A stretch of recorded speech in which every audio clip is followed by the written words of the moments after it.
Hi guys, কেমন আছো? শুভ সন্ধ্যা।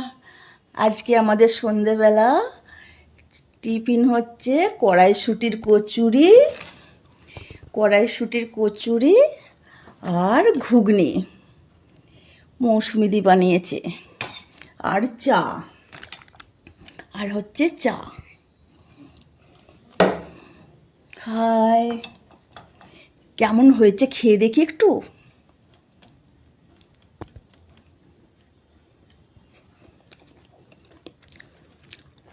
হেব্বি হয়েছে। থ্যাংক ইউ মৌসুমিদি। কড়াইশুটির কচুরি আর ঘুগনি হেব্বি হয়েছে। Thank you. বন্ধুরা, আমি টিফিনটা করে নিই। কড়াইশুটির কচুরিগুলো গরম গরম ঠান্ডা হয়ে যাবে, খেয়ে নিই, তারপর আবার আসছি। হ্যাঁ।